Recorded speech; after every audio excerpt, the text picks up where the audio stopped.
So the session is being recorded so that I can share the same along to everyone after the webinar.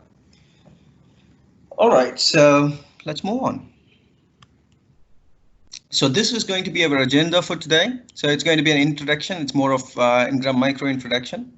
And then we are going to talk about what is a golden triangle of an organization. And then from this triangle, we are going to talk about the weakest link of an organization and the mitigation strategies that can be in place to strengthen the weakest link, and the benefits of these strategies, challenges we face, and also Ingram micro capabilities. In this section, we will be speaking about what is needed, how Ingram micro can support your organization with our capabilities to strengthen the weakest link. All right. So introduction. This is all about Ingram Micro EMEA Security Next Center of Excellence coverage. Yeah, this is our footprint in the META region. We cover Middle East, Turkey, and Africa, and we have COEs, Center of Excellence, in 3 different locations. One is in Dubai, which is my base. The other one is in Belgrade. The third one is in Netherlands. This is only for the META region. So, and we have experts all over the world. And the next slide you can see, we have experts all over the world to support any and every needs when it comes to cybersecurity of an organization.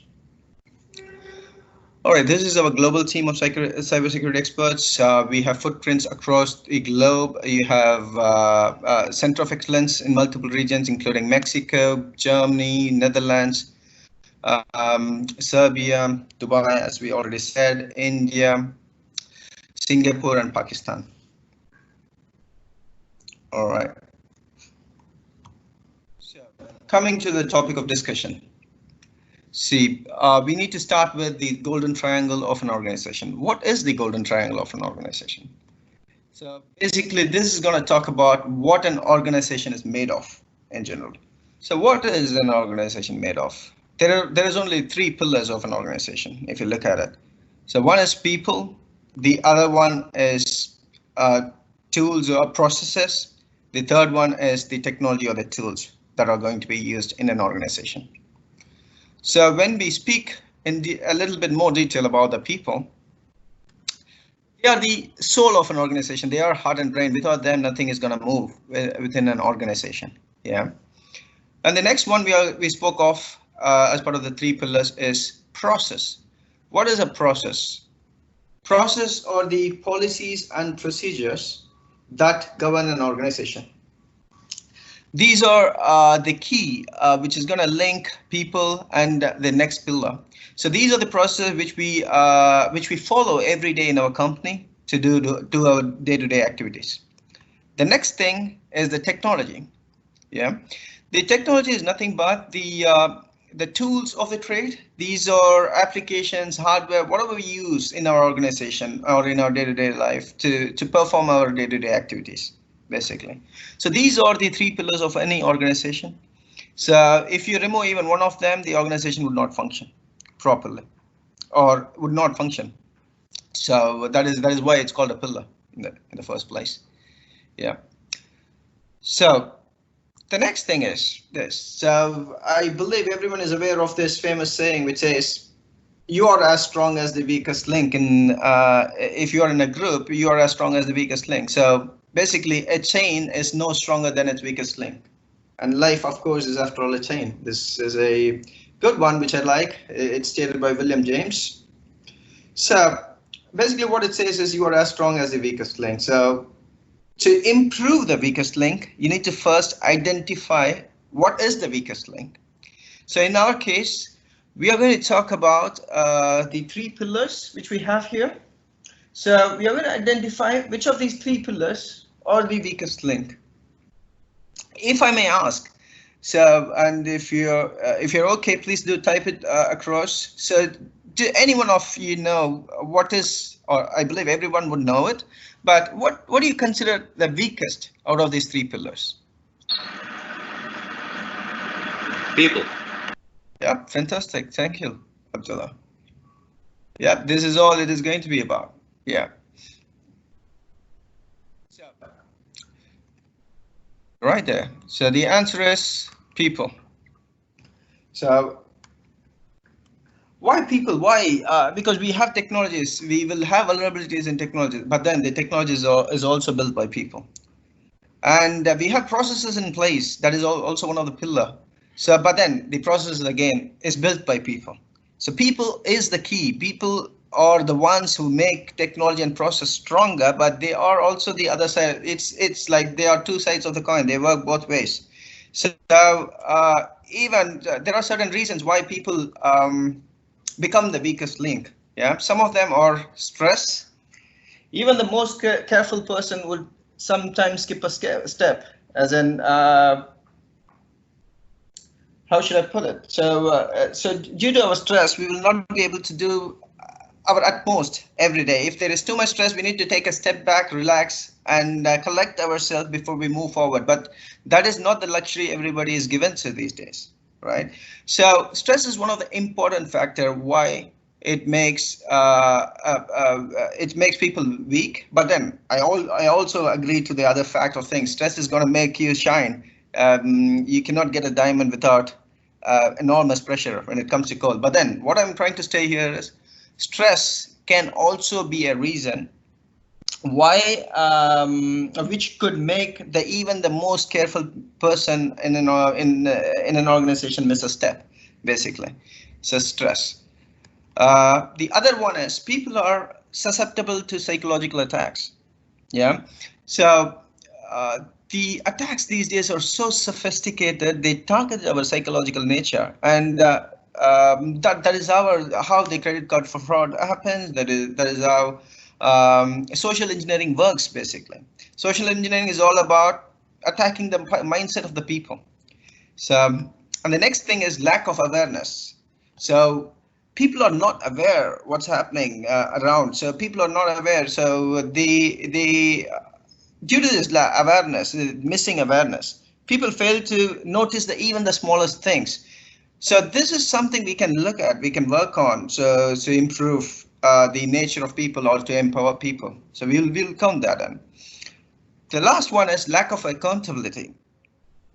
I would say this especially in an organization, but on a personal note or on a personal life, people do not lack accountability. They take care of it. When it comes to security of your home, your house, the people you were, your beloveds, you do take account. You do take the required accountability needed to protect them. But we do not do that in an organization. We think that when it comes to security, within an organization, we think that it is a dedicated team's responsibility.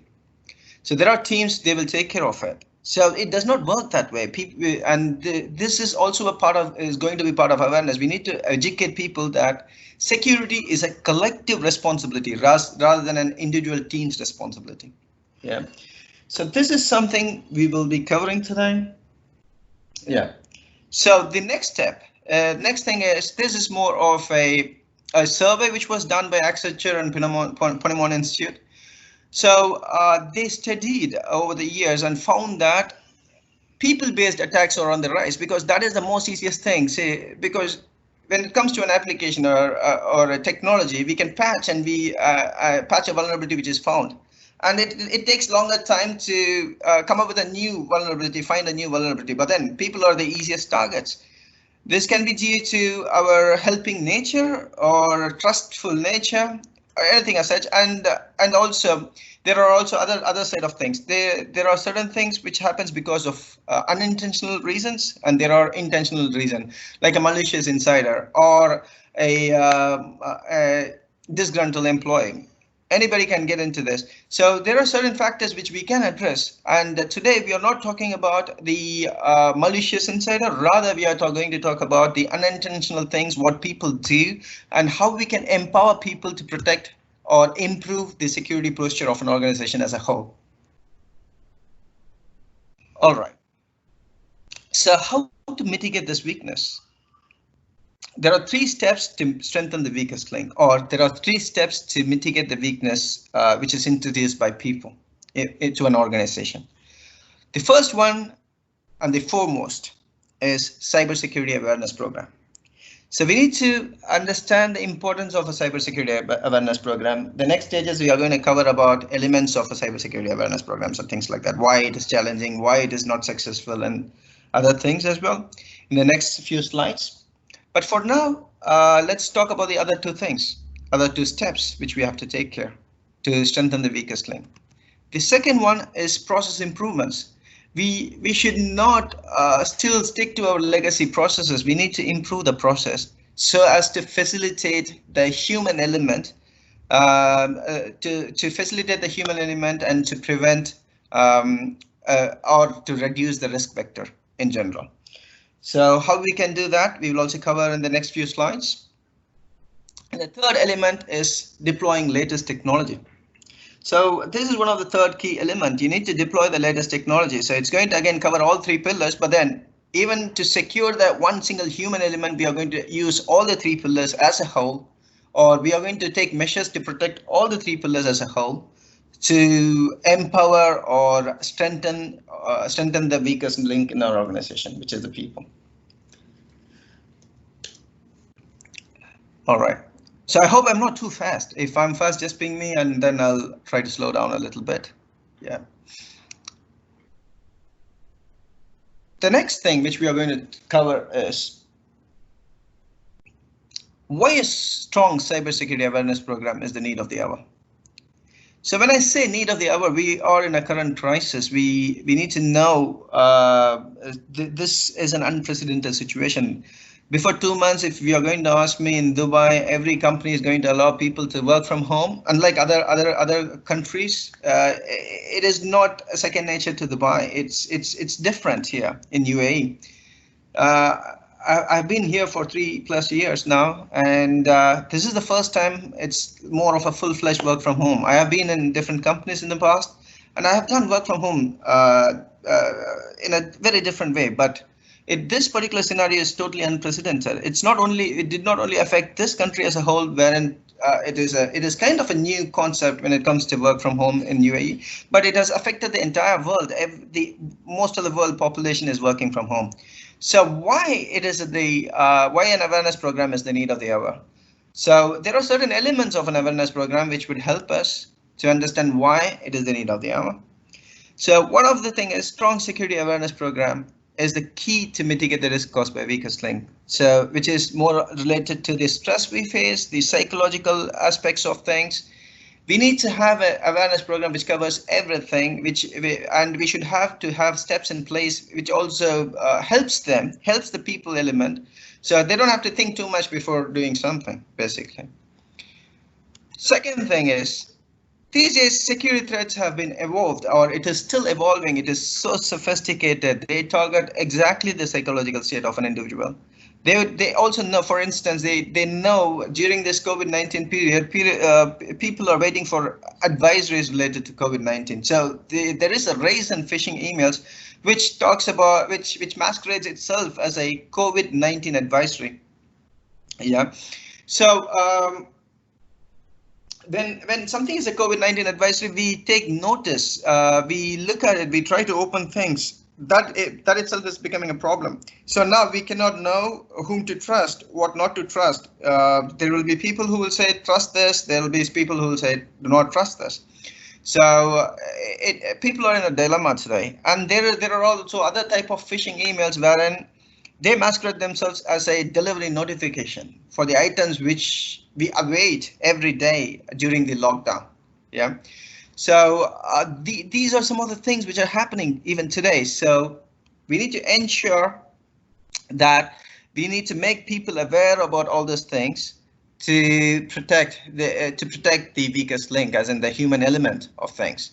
Yeah. The next one, we are going to talk about elements of an effective cybersecurity awareness program. So we are going to cover what are the things at a minimum we should cover to ensure we have a successful cybersecurity program. First thing, it is not an on-time activity. It is not an activity which is done when a person joins an organization, but rather it is a periodic activity. So you need to be relevant. It should be periodic. It should not only be scheduled. You should have a schedule to follow. over the course of the entire duration of an employee. So the second one is it should not only cater to one certain bunch. It should not be adapted only for a certain bunch in an organization. It should cater to all the staffs in an organization. So that is the key to this. The awareness program should be so simple to understand, and it is understood by everybody in an organization. That is the key factor, one of the key factors for an effective cybersecurity program. The fourth one is, this is one of the important thing is it should be customized and relevant. So if you're going to keep saying, okay, ensure you have the latest password policy, or ensure you keep the doors closed and things like that, everybody gets bored. If they are going to keep hearing the same thing over and over, people get bored and they will lose interest. So it should be customized, it should be relevant, it should be useful for them. We need to ensure we get the engagement of the people. So unless it is relevant, unless we make sure people are engaged, we are not going to have a effective cybersecurity awareness program in an organization. Next one is, of course, we should not overlook the basic cybersecurity awareness. The reason being is sometimes we think that everybody is aware of certain aspects of things. Our cybersecurity awareness program for certain things should be repetitive, not for everything. It should cover the basics of cybersecurity. We need to find the right place to include the basics so that people are educated, informed, and they are always on track when it comes to basic security things. And it should not only focus only about an organization, it should also focus on the individual aspect so that he takes something back with him and he implements in his personal life. Thereby, he will also by default implement in his official life or in his work life, which will in turn benefit us as an organization. And the last one is, this kind of contradicts with the first one, right? So I said periodic and not on one type activity, which means that it should be scheduled. But then we should not limit ourselves to the schedule. We should also have ad hoc. We will have unprecedented. I hope we do not have. But then there is always unprecedented situation. There is always something new popping up in the environment. So in a cyber threat landscape. So we need to ensure our program is cybersecurity awareness program is also ad hoc. And we should always have a program which is ad hoc, and it is conducted as and when required to create awareness about the current threats. So these are the 6 elements, high-level elements we need to keep in mind. These are not the full thing, but then these are some of the main things, which you need to keep in mind when it comes to creating an effective cybersecurity awareness program. So let me repeat it. It should be periodic. It should cater to all the staffs in the organization. It should be simple to understand. It should be customized and relevant. It should educate users about basic cybersecurity. And it should be ad hoc, as in it should be delivered as and when required. It should be beneficial to the people based on the current state of the threat landscape. Okay, next thing is the benefits. So previously we spoke of the elements.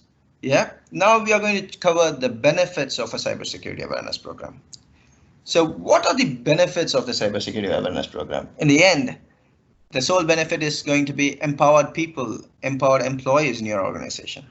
So the benefits in the end, it's going to improve the organization security posture. By having your people empowered with the right set of skills, you're going to improve the organization security posture.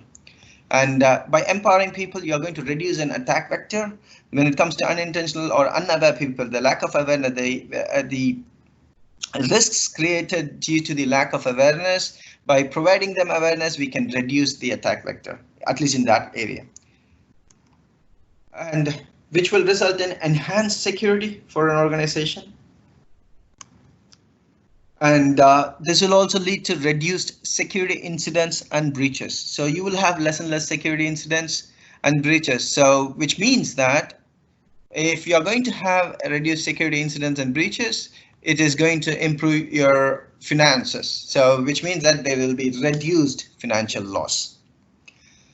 And the last but not least is good reputation of an organization will be maintained. So people are going to be empowered, and thereby there will be less breaches, less incidents, which would result in everybody will be security focused. So it will improve the overall reputation of an organization. This is a clear difference between when it comes to an organization without a proper cybersecurity awareness program and with a clear objective on cybersecurity awareness program. In the next slide, we will talk about challenges to a cybersecurity awareness program.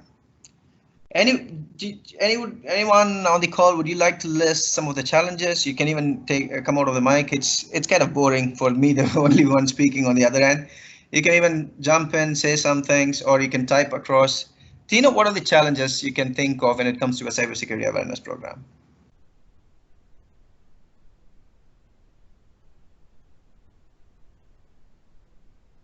Hi, this is Ashwini. Can you hear me? Yes, I can hear you. Yeah.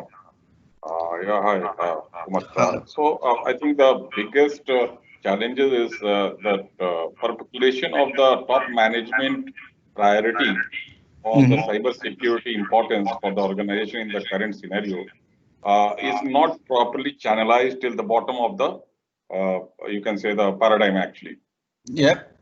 And because of that, when the changes and when the things are being created for make organization more secure from the cyber threats, people are not ready to or accept the changes which is going to happen because they are not aware about the importance of it or the repercussions of it. Even the smallest or the smallest of the you can say implementations, they might be taking it very casually, which can lead to a very big loss for the organization in some way or the other actually. So that is what I think one of the most important challenge actually, the reluctancy from the organization or the people who have been working in a different mode of or different work culture altogether actually. Yep, that is a fantastic answer. Yeah, definitely, it's going to be one of the points. And also, thank you, Michael. So that is one of the reason I keep saying that we need to. Thank you, Ashwin. Ashwin, if I'm not wrong. And thank you, Michael. Yeah, thank you, Michael, for your comments. Yeah, that is one of the reasons I keep saying that it should not be only an organization practice. We should ensure people should take it back. So Michael has also messaged certain things which talks about. Security awareness is usually learned but not practiced, or people do not make it a habit. That is one of the key things. Yes. Companies still focus on revenue and cost and not placing priority on people training. Yeah, definitely. That is also true. But then, yeah, we need to create awareness. People, more and more companies are coming out of the what do you call? They are coming out of the box now. So people are trying to target themselves. I agree with you, Michael. And the third point he has mentioned is organizations not making it a continuous test processes.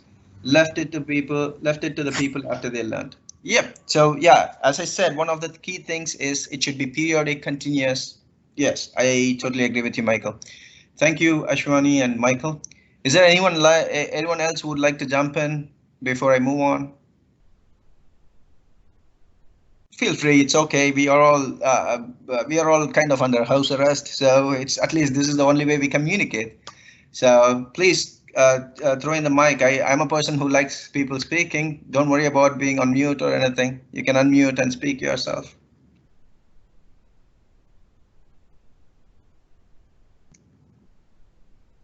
All right, I'll give it a minute and then I'll start. One more point. Yes, one more point. In fact, if we look at the cybersecurity trend for last couple of years or currently also, although which is improving in certain part of the world actually very much, but it is more of from the perspective of compliance perspective actually. So maybe the code of conduct and all those stuff, but it is never being explained to the users in the organization with perspective to their individual roles, how important it is in terms of the financial risk which they carry even the slightest things. So it needs to be translated in the financial matters, like that how important it is to be aware about it, to be updated about it, and to be alert all the time about it. That's what I think. That is also something simplification. I mean,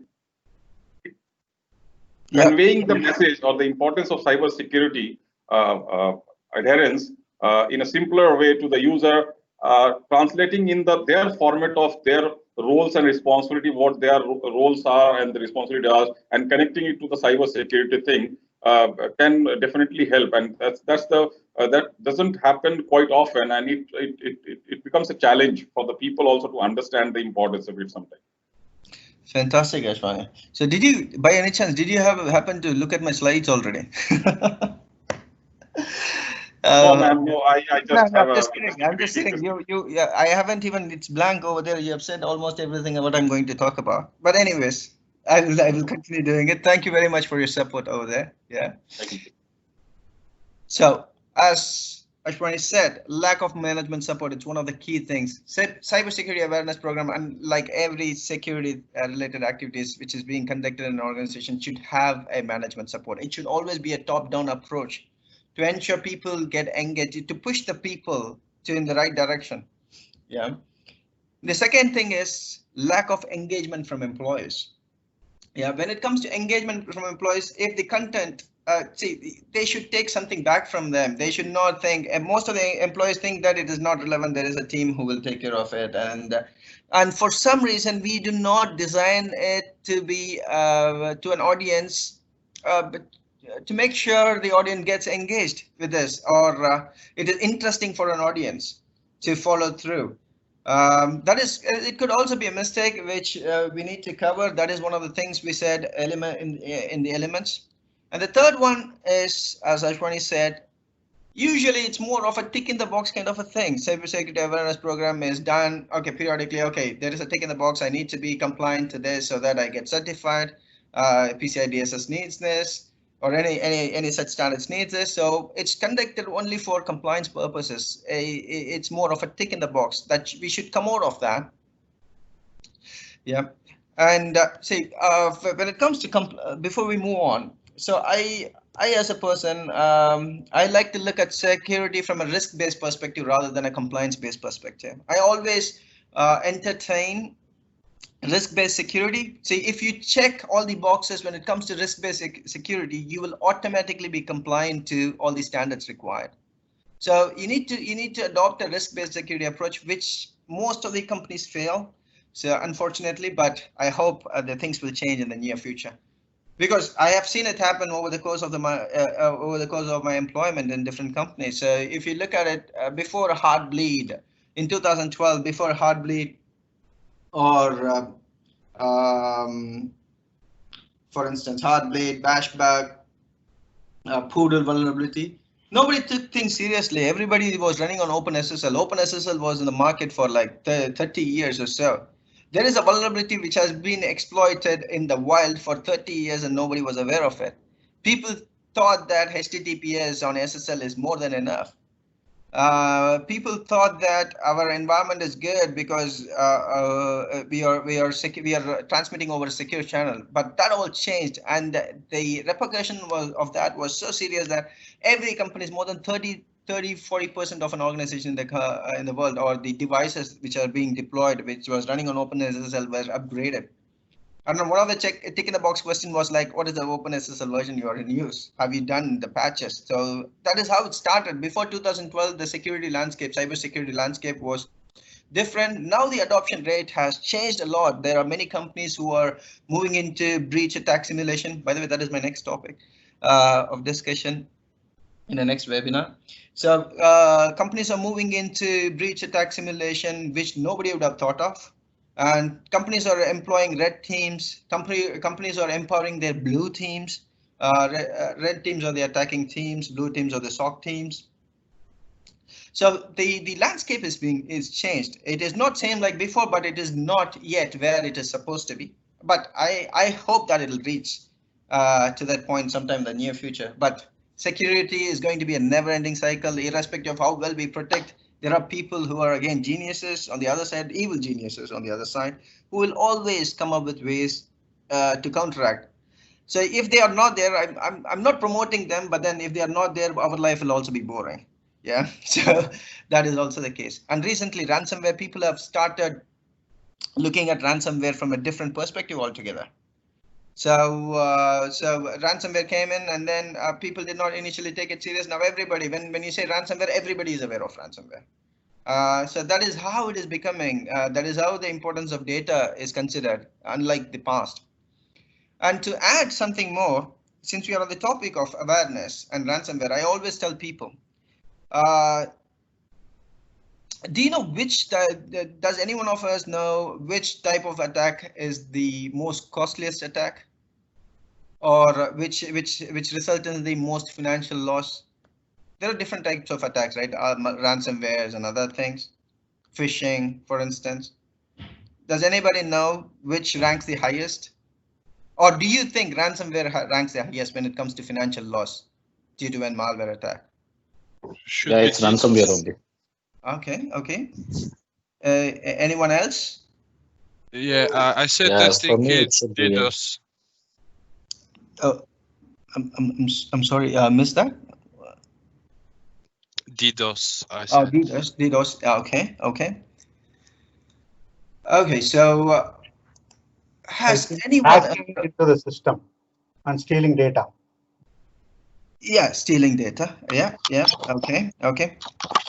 So yeah, data exfiltration, malwares, these are some of the things. All those answers are good, but this is where awareness comes into picture. Let me try to pull something real quick. Just give me 1 minute. Yeah. I'm gonna pull something which is an FBN article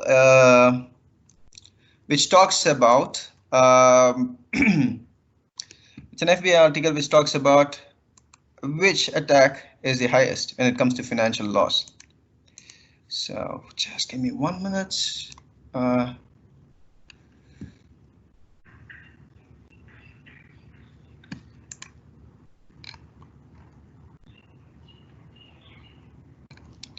Okay, sorry about that. I'm just figuring it out. Just a moment. Should I be prepared?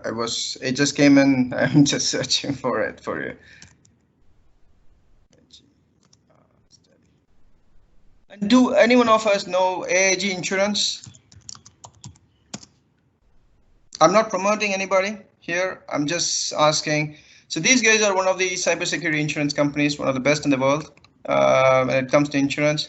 So based on the insurance claims, they have published something. So I'm going to share that with you as well as.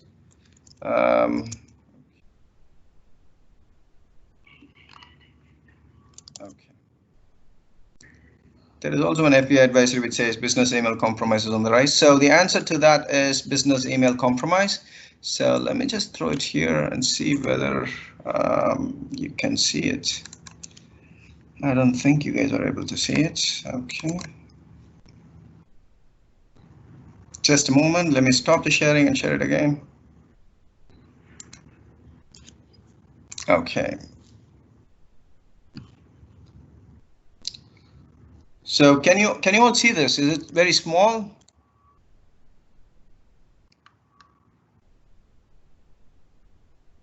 I hope everyone can see this.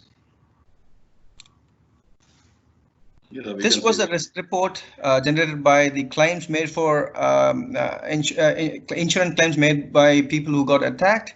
So based on the claims, they are saying that business email compromise is the most, and that people do overlook ransomware. Yes, it does have financial losses, but most of us know that ransomware is the one. Everybody is aware of ransomware, but there is something called business email compromise. So that leads everything, and people are not even aware of that. So most of us are not, even there were times wherein I was not aware of it as well. So over time I was aware of it, and then I usually ask this question to everybody to create awareness about it. So do we know what is business email compromise by any chance?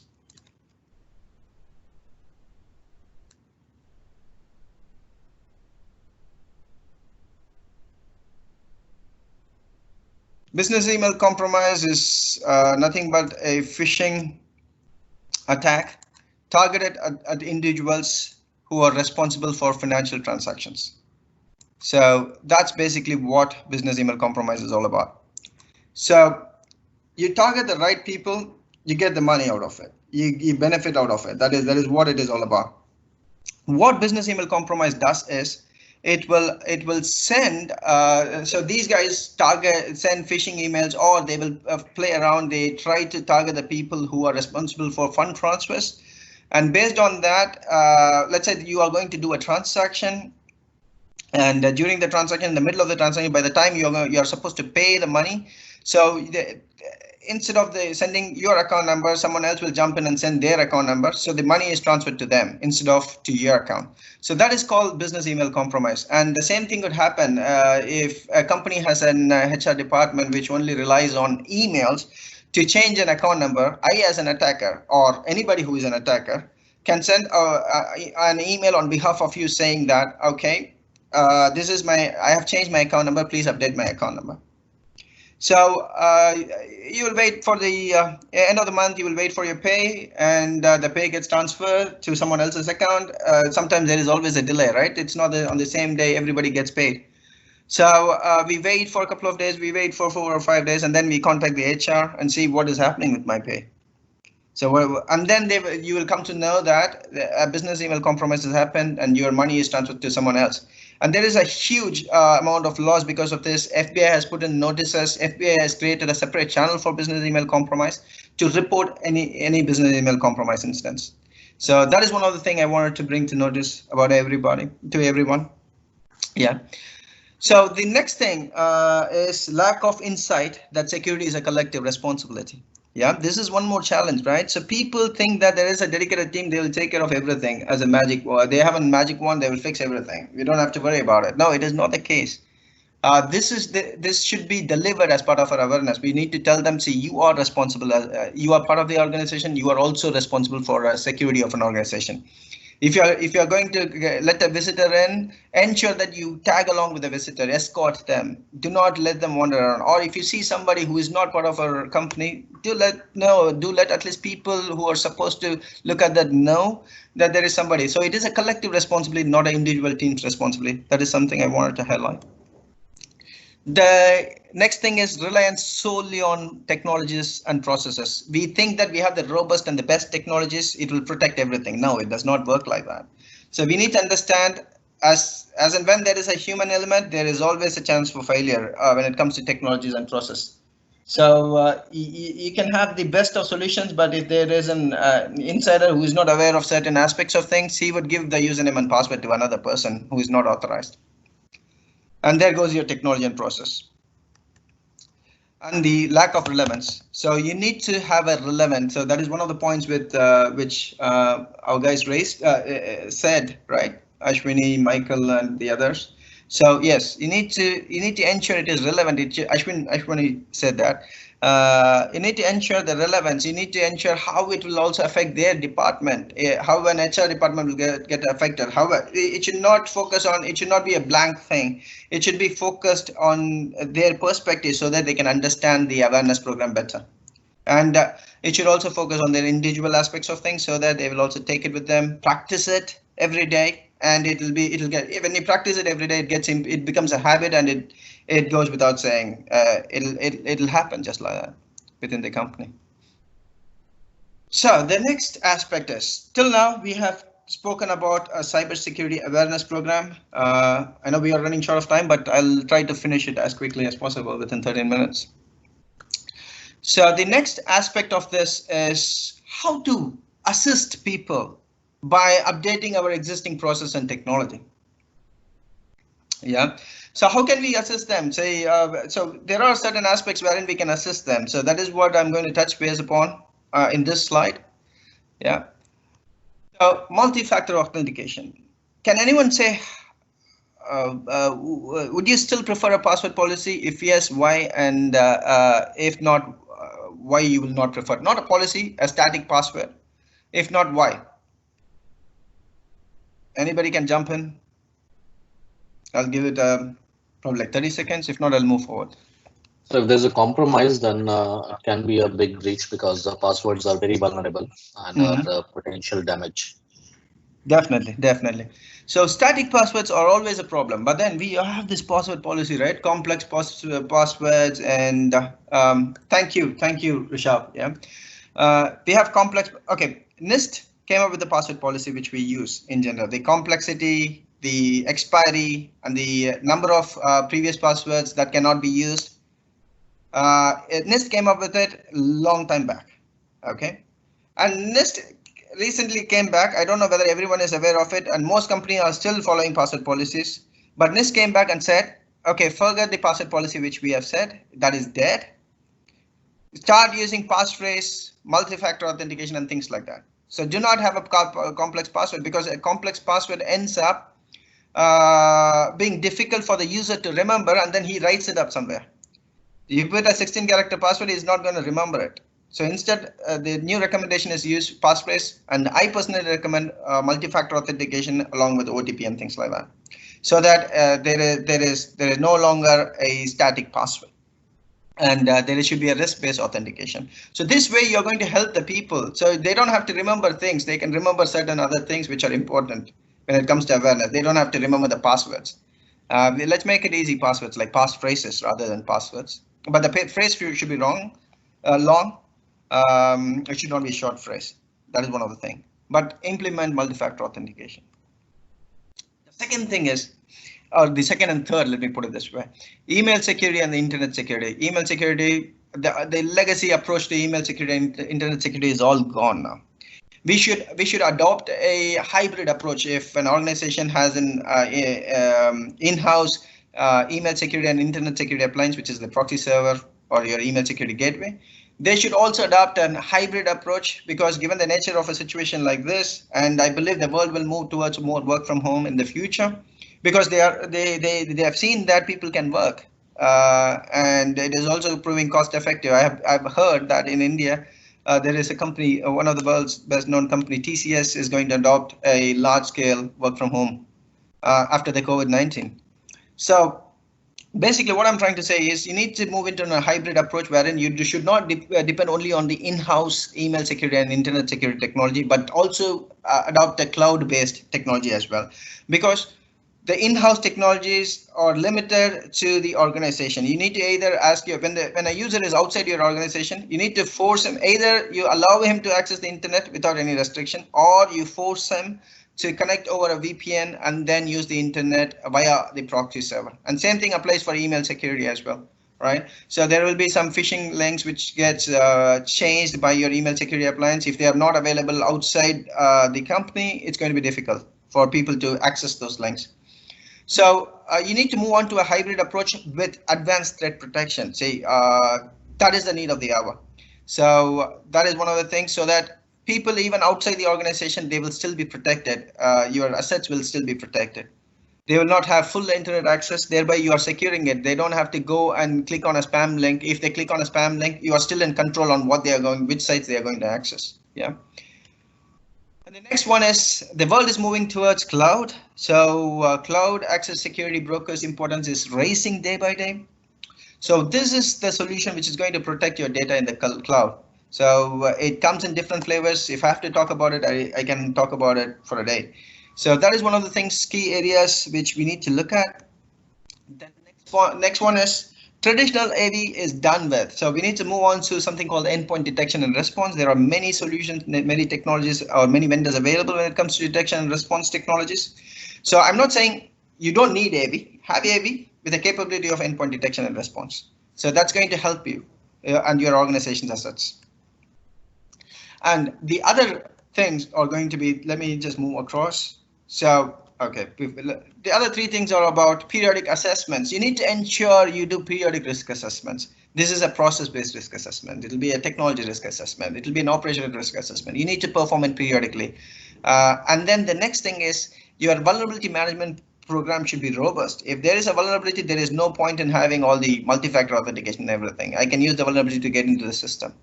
And periodic penetration testing is also very important. Just because you do a penetration testing today, it doesn't mean that after 1 year it will still be relevant. You need to do it periodically as per the requirement. And the last but not least is you need to have a SOC. If you don't have a dedicated SOC, at least go for managed security services, because when it comes to a SOC, these guys are going to look only for threats, attacks, and it's all about security and protecting your organization. So these are going to be dedicated teams working for you. So if the organization is not big enough to have a SOC for themselves, go for something called the managed security services, which are available, and they will do the work for you, basically like a SOC. So this is more or less is how we can use technologies and changing our process, changing the way we think to improve the overall security of our organization, and also to help the human element to improve the security posture of an organization. Yeah.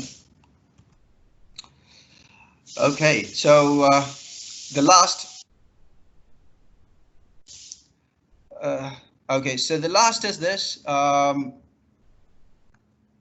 So to protect an organization, as I said earlier, we need to follow a holistic approach. What is a holistic approach? The holistic approach is going to talk about protecting all aspects, all components of an organization. So cybersecurity should be applied to all the components. You need to ensure the process is robust, and the people are trained, are aware, or competent, and things like that. And the technology products which we use are up to date. It should cover all aspects when it comes to NIST framework. So it should be capable of identifying, protecting, detecting. If you do not have any of those, at least rather than going for a dedicated solution, if your organization accepts or is okay with cloud-based approach, go for managed security services, which can protect you from the latest threats to get the technologies on board. And it'll be, of course, it'll be a lot cheaper than having a dedicated solution. So the holistic program, as I said, it's going to aim at people, process, and technology. It's going to cover all bases, and that is how a cybersecurity approach should be for an organization. So that is the summary of all. So, and in the next few slides, I'm going to talk about Ingram Micro capabilities, on how Ingram Micro can assist you with any of this. Yeah. So our Ingram Micro cybersecurity portfolio covers all three pillars: people, process, and technology. We have foundation. When it comes to people, we have trainings, we have foundational trainings, we have advanced cybersecurity trainings, we have trainings for GDPR if your companies are interested. And when it comes to services part of it, we have assessment services, we have consultancy services, we also have managed security services. These are our cybersecurity services. And when it comes to our technology portfolio for UAE in particular, we cover these vendors, and then we have more when it comes to the global cybersecurity vendors. We cover a lot more than this. So we have the expertise to deliver these technologies as a distributor, to work with any partners, to deliver the technology, deliver the solution what you need. And we also have the capabilities as a solution architect. One of the key things me and my team does is, if you come up with a requirement, we create a solution for you. So we give you what is the best. If you give us an assessment, for instance, if we perform a technical assessment of your environment, we also provide a solution which is going to protect your organization as a whole. We will not only concentrate on, okay, you do not have email security. No, we do not stay there. We talk about more a holistic approach on different aspects of things. We touch base on the trainings, we touch base on the other services which you can use. We touch base on different technologies. It's not only email security. You need to concentrate on this, that, internet security, endpoint detection and response. The options are endless, but we also consider the budget. We give you need to have, good to have, and best to have options to protect your organization as a whole. And this is our Ingram Micro training portfolio. Since we spoke of the human element, I thought let me put the training portfolio in particular in an expanded way. So we offer foundational trainings. These things covers fundamentals of cybersecurity training, cyber safe, and fundamentals of information risk. We also cover certification trainings like CISSP, CIPM, and other CIPT. And CIPPE or any such certification, for instance, GDPR related ones. And we also provide trainings related to foundational training related to IoT and cybersecurity, how blockchain and cybersecurity. We also have trainings. There is also a session tomorrow related to artificial intelligence and cybersecurity. Please do attend the session. It will be conducted by one of our trainer, who's Praveen, and that will be interesting as well. And we perform risk assessments. We train on risk assessments. We can assist you with your risk assessments. We can get you to a state where you can get certified. These are some of the things which we do as a whole.